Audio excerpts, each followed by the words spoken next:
conference play is underway for many of our local teams and sports, including our football squads playing their first games in the Southwest Valley Conference.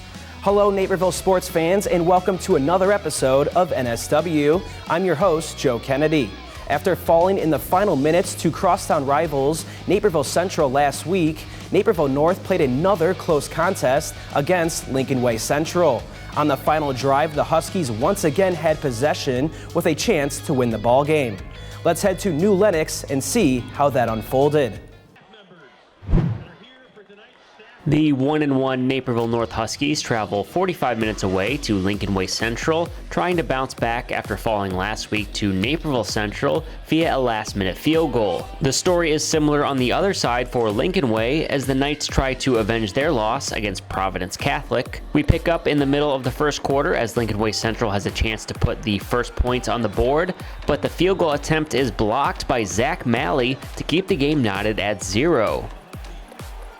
The second half starts much faster than the first with the Huskies driving down the field. In the red zone, North quarterback Jacob Bell finds Quinn Morris on a quick pass over the middle as he gets down to the 1-yard line. After going quick to the line, Bell sneaks it in for the first score of the game, putting the Huskies up 7-0. On the ensuing possession, Central drives down the field with quarterback Drew Woodburn finding Lucas Anderson to pick up a first down on 4th and 6. The Knights go back to the run game using Tyler Tulk to get them into the red zone with a run up the middle to move the chains. Tulk then finishes the drive, tying the game at 7-7 with a rush up the gut into the end zone. As the fourth quarter starts, so do the big plays as Woodburn finds his favorite target of the night, Lucas Anderson, for a 30-yard juggling sideline catch, pushing the momentum back to the Knights' side. To end the drive, Lincoln Way calls a perfect play-action bootleg as Jack Dykes is wide open and reaches across the goal line to take a 14-7 lead. Less than a minute later, Jacob Bell drops back and throws his best ball of the night, dropping it in the bucket to Morris for a 35-yard game-tying touchdown. This game heads to overtime. In overtime, Lincoln Way runs all over Naperville North as the Knights score first in OT with this Tulk run up the gut, punching it in to make it 20-14. And for the second time in the game, the Naperville North field goal block unit comes up clutch with Edward Mumford tipping the extra point, giving the Huskies a chance to win. The Husky drive does not start how they would want. Jalen Bird gets the sack for the Knights, making it 4th and goal from the 16-yard line. Down to his last play, Jacob Bell drops back and throws it up to his go-to guy, Quinn Morris, who brings it down in the end zone, tying the game at 20-20. Kicker Tyler Duell seals the deal for the Huskies as they storm the field after a thrilling 21-20 win over Lincoln Way Central. Naperville North improves to 2-1 on the season. Let's stay on the football field and see how two of our undefeated teams fared in Week 3. We'll start with Benet traveling to Chicago to play De La Salle, and then check on Naperville Central, who hosted the Andrew Thunderbolts.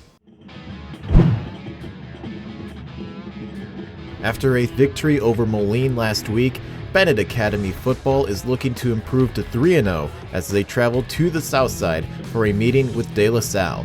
Last season, the Red Wings got the best of the Meteors in a close 20-12 game.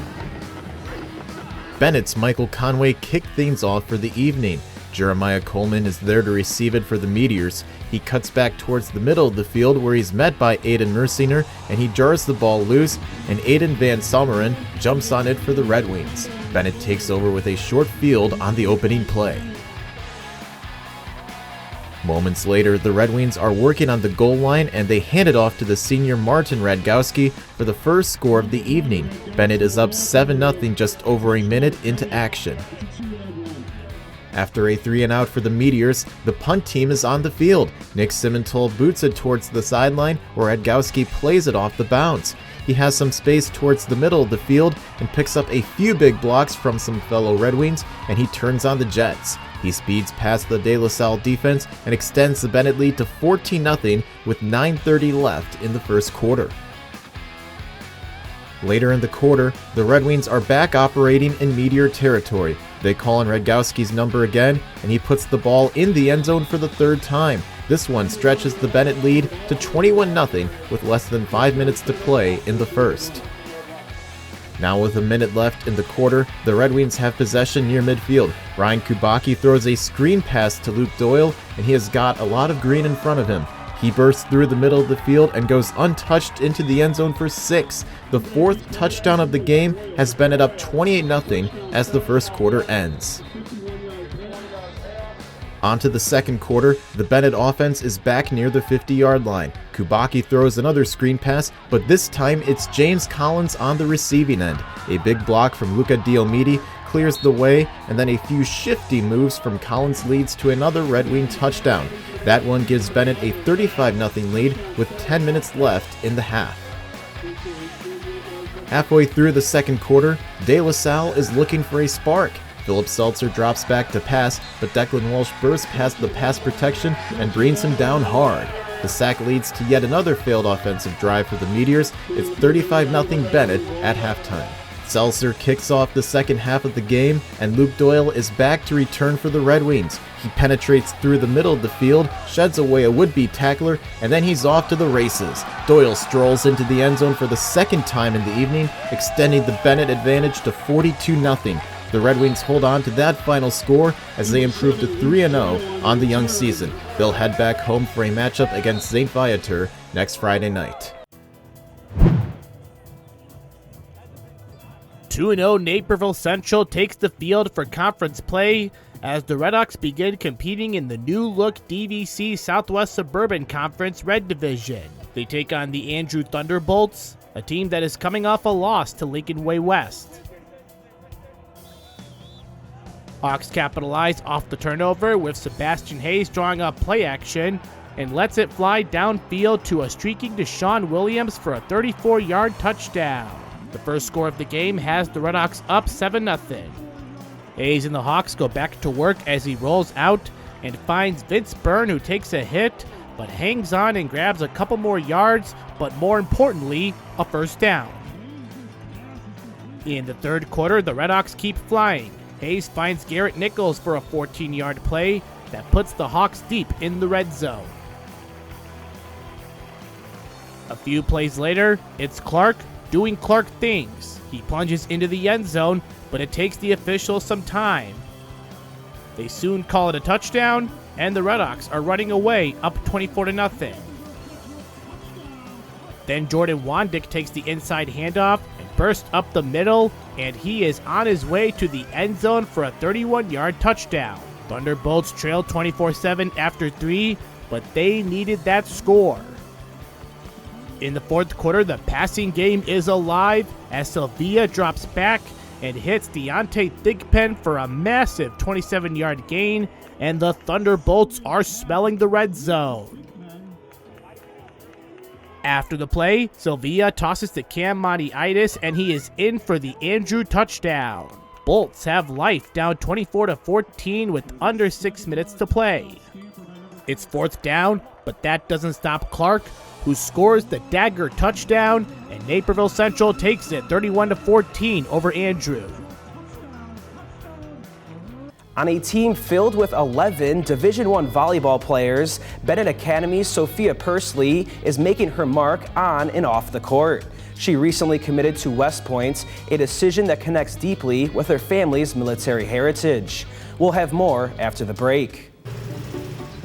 Okay, 500 deluxe garden gnomes. Wow. I only meant to order 5. There's not enough money in my account for these. I'm gonna get charged. 2 things I just can't deal with: overdraft charges and garden gnomes. But your BMO Smart Advantage checking account gives you an extra day to avoid an overdraft fee. Nice to see a bank cutting people some slack. Well, mistakes happen, and we give you time to correct them. So you don't like gnomes, huh? What about that one? That one I like a lot. BMO. When it comes to interest rates, it seems the Fed only knows one direction: up. That's not fair.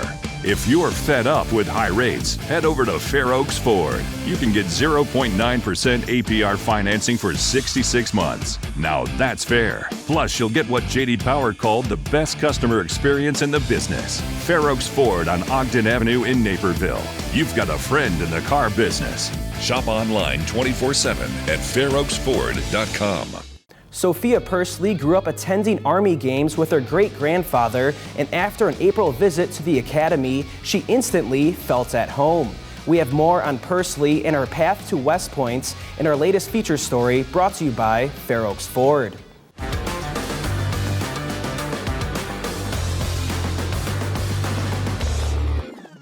On a team filled with Division I talent, Sophia Pursley is making her mark not only as a volleyball player, but also as a future leader in the U.S. Army. The Benet Academy senior recently committed to West Point to continue her academic and athletic career, a decision that connects deeply with her family's military heritage. My great-grandfather was a 1949 graduate from West Point. He's still alive, so I've grown up going to games and being a big Army fan. After graduation, her great-grandfather served in the Air Force, where he flew in 50 combat missions. He served in many roles within the U.S. military, ending his career as a 3-star lieutenant general. West Point has produced the most U.S. military commanders among all service academies. With that family connection, Sophia Pursley made her commitment official after an April visit to the academy. I was really excited. My great-grandfather, he was one of the first people I called to tell him, and he was super proud of me. The decision to attend West Point was more than just playing volleyball. Pursley sought a larger purpose filled with leadership, service, and hard work. I'm super excited to play at a D1 volleyball program where I not only get to be a volleyball player, but someone outside of volleyball as well. At a lot of D1 colleges, it's kind of your whole life, and at West Point, I get to play the sport I love, but I also get to be so much more. I get to be a cadet, I get to be a soldier, I get to be a student.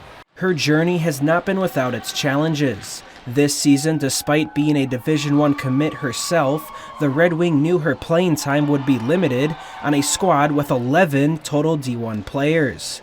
But her spirit and leadership have not wavered. I've gotten a really new perspective on learning that you can be a leader and not on the court, and everyone has a role and everyone's important. So I've worked in having the perspective of working hard every single day and fighting for that spot.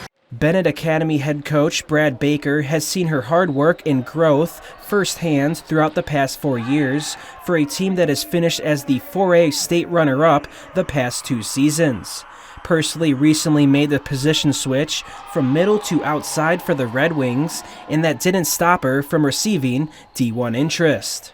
You know, you see kids that want to set goals and want to work hard, but you don't always see them follow through. It's one thing to say you want to do something, but it's another thing to be able to put the time and effort into them. And she's been one that has set goals, and then she goes and does them. Pursley's goals extend well beyond the volleyball court. At West Point, she plans to pursue a future in medicine, aiming for a coveted spot in the Academy's medical school program. They send about 30 students every year right out of graduation to med school fully paid for. And so that's one of my goals, is to be high enough in my class rank where I can get one of those 30 spots to go to med school and hopefully become an anesthesiologist one day. Preparing for the military aspect of West Point has been a major priority for Pursley and her family as well. So I like weightlifting to begin with, but I've been in the gym a lot.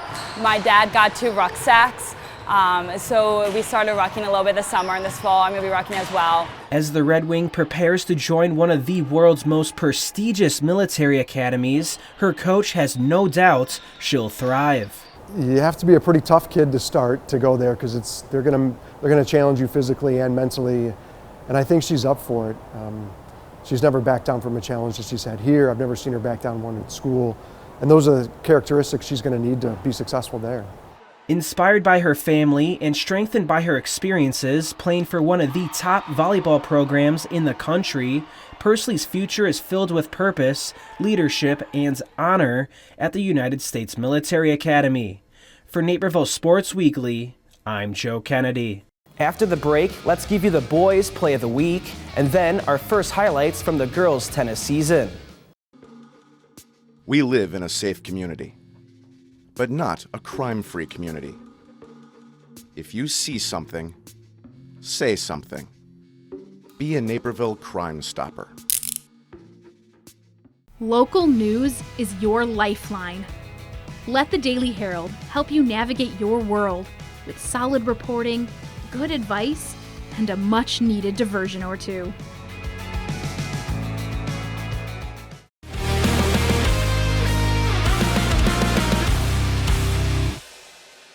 We're at Lincoln Way Central, where Naperville North trails by 6 in overtime after blocking the Knights' PAT.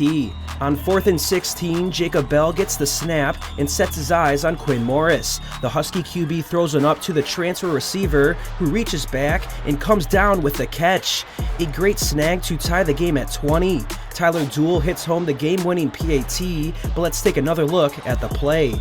It's a great throw by Bell, the ball state commits, and with a defender all over him, Morris shows us why he's receiving D1 offers.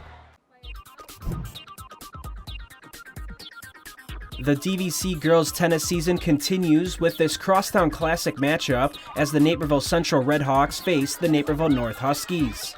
The Redhawks won their DVC opener against Neuqua Valley, while the Huskies are also off to a good start in conference play and have a 6-1 overall record this season. Naperville Central's Grace Kistler will go up against Naperville North's Anda Elzy in 2 singles. The two play back and forth in the first set as both players look to get off to a great start. Kistler taps this over the net and Elzy can't get to it. Kistler secures the point. Elzy puts on a show in this rally late in the first set. She buries her shot to take the first set for the Huskies, 6-3. Elzy prepares to serve in the second as the ball goes over the nets. Kistler goes backhands, but her shot goes out of play, and Elzy wins the second set, 6-1.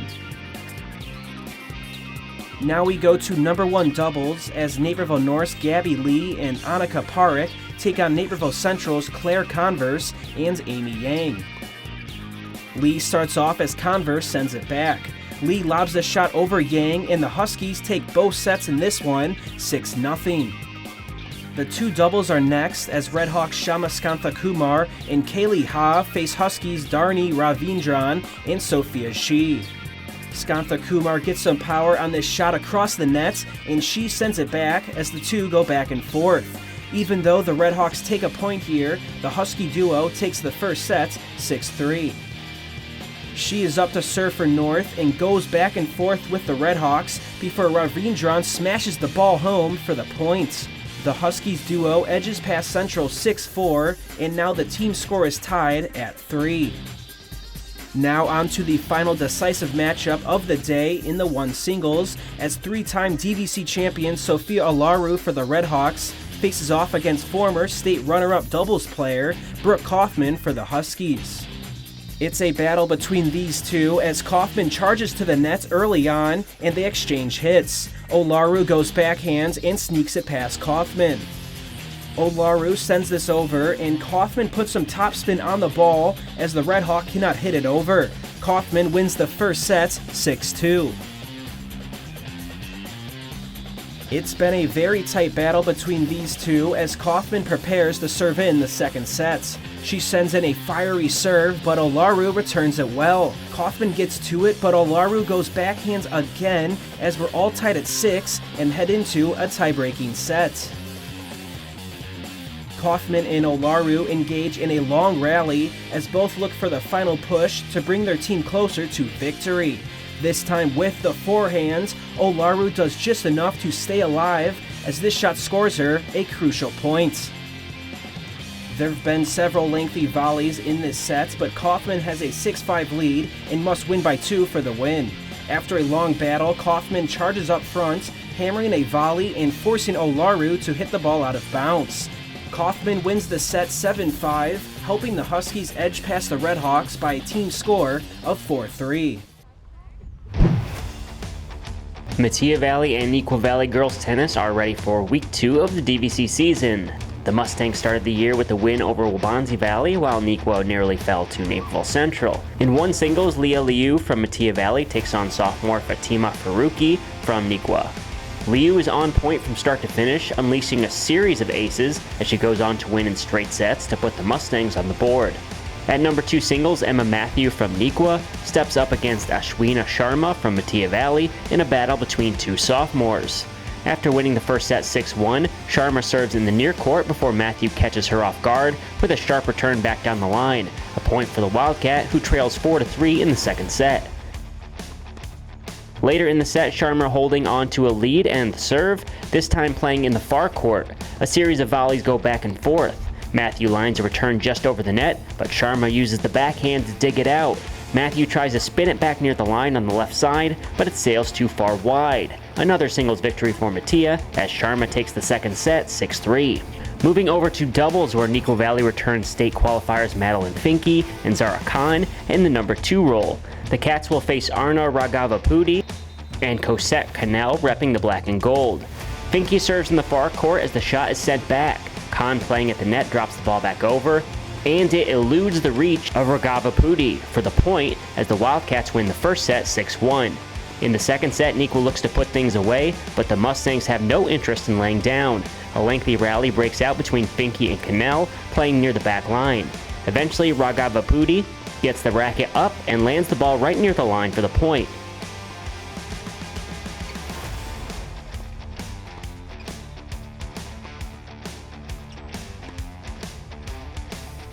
The Mustangs hope to force a third set and serve in the far court, but Finke and Khan team up for a rapid return to split the court and help the Wildcats to a 2-set victory 6-1, 6-3.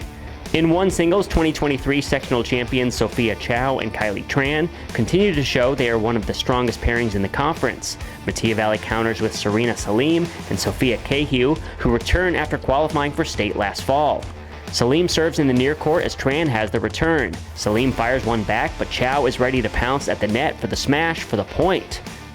Trailing 4-1 in set 2, the Mustangs begin to turn the tide. Cahew volleys back and forth until Salim steps in for the point. Metea Valley evens things up at 4 games apiece. Later in the set, Salim with a serve that is returned by Tran. Cahew waits back and curls one back in the space vacated by Tran. The Mustangs come all the way back and force a third set, winning it 6-4. In set 3, Tran starts with a serve, followed by a volley with Salim. Chow slices one back to the corner and lands it perfectly on the line for the point. The Wildcats win one doubles 6-0, 4-6, 6-3 to complete the doubles sweep. Nikko Valley tops Metea Valley 5-2 to take the team victory. Coming up next, we'll dive into the pool for girls swimming, checking in on all our Valley schools and Naperville Central. Okay, 500 deluxe garden gnomes. Wow. I only meant to order 5. There's not enough money in my account for these. I'm gonna get charged. 2 things I just can't deal with: overdraft charges and garden gnomes. But your BMO Smart Advantage checking account gives you an extra day to avoid an overdraft fee. Nice to see a bank cutting people some slack. Well, mistakes happen, and we give you time to correct them. So you don't like gnomes, huh? What about that one? That one I like a lot. BMO. 2 dealerships, side by side, identical in every way. What makes the difference? The experience. That's why more people choose Fair Oaks Lincoln. Incredible selection, knowledgeable salespeople, and a world-class experience you can't find anywhere else. Get 0% for 72 months, plus $2,000 off a 2023 Lincoln Aviator this month at Fair Oaks Lincoln in Naperville, where the dealership experience makes the difference. Hot weather outside means it's a perfect day to hit the pool for another exciting DVC girls swimming matchup between Waubonsie Valley and Metea Valley. Both teams are looking to build on the Nikwa invite. Waubonsie finished in 3rd place while Metea finished in 9th place. We start with the first event, the 200-yard medley relay. WV girls Bella Plood, Brooklyn Lancaster, Abby Brown, and Kaylin Ball start the day off strong for the Warriors by getting ahead for the early lead. Ball capitalizes off the early lead by getting the first win for the green and gold. Waubonsie takes the first event with a time of 1 minute and 55 seconds, with Metea Valley's group of Ellen Chua, Lillian Witt, Molly Schulk, and Isabel Leofonti not far behind, finishing in 1 minute and 56 seconds. Moving along to the third event, the 200-yard individual medley, Warrior Melanie Madiman looks to increase the lead for Waubonsie Valley. In a close race, Mademan edged out teammate Bella Ploud for the first place finish. Mademan finishes at 2 minutes and 18 seconds, with Ploud finishing not even half a second behind Mademan. Later in the night is the longest race, the 500-yard freestyle. Despite being such a long event, this one comes down to the wire. Mustang teammates Shulk and Elizabeth Burgess battle in a race to the wall. Shulk finishes in first at 5 minutes and 31 seconds, while Burgess is less than half a second behind for second place. In the 400-yard freestyle relay, Waubonsee continues their great day by wrapping up the final race on a strong note. Caroline Cannell, Mademan, Ruby Mayer, and Isidra Perea finished this race 13 seconds faster than the Mustangs with a winning time of 3 minutes and 49 seconds. Bookending the meet with relay victories, Waubonsee Valley gets the DVC victory in this midseason matchup over Matea, 132-53. We're at Naperville Central High School as the Neuqua Valley Wildcats face the Redhawks. The Wildcats are off to a 1-0 start in the DVC and are coming off a win in the Neuqua Valley Invite. The Redhawks finished fourth in that same invite and defeated Hinsdale Central last week and now want to start the conference slate on the right foot. Let's begin with the 200-yard medley relay. The Wildcats get off to a good start, but the Redhawks come out on top early on. Yunung Su, Natalie Vogel, Lauren Eschmeyer, and Alexa Goldstone win the race with a time of 1 minute 53.73 seconds. Next is the 200-yard freestyle race. Neuqua Valley's Natalie Sierzanowski and Naperville Central's Avery Meisenhauer go neck and neck in this race. They both keep battling until the end as Sierzanowski narrowly beats her opponent to take the top spot.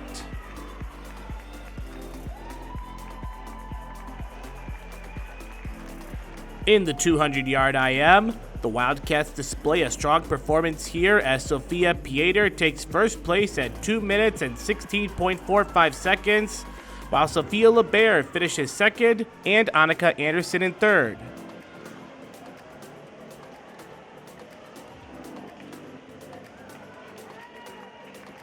Now we go to the 100-yard butterfly as the Redhawks look to respond to keep this dual meet close.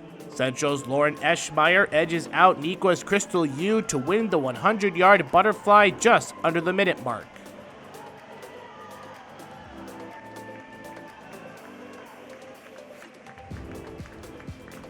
From the fly to the free, where the Wildcat duo of LeBaire and Sophia Pieter get off to a solid start. They don't look back as both go 1-2 in the race with LeBaire in first and Pieter in second. We go from the 100-yard freestyle to the 200-yard freestyle relay edition. It's a tight one between the Hawks and the Cats, but at the end, Lily Gia, Vogel, Goldstone, and Eschmeyer take the close win for Central.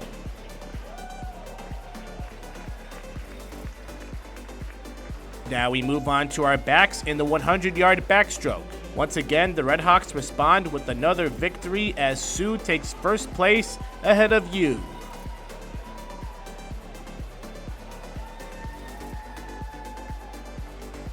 One race to go, presented by the Hawks and the Cats, and that's the 400-yard freestyle relay, and it's the Wildcat group of LeBaire, Bree Pepping, Carolina Pieter, and Yu who cruise their way through the whole race and win it with a time of 3 minutes 39.92 seconds. The late push for the Wildcats helps them to a 97-89 victory over the Redhawks.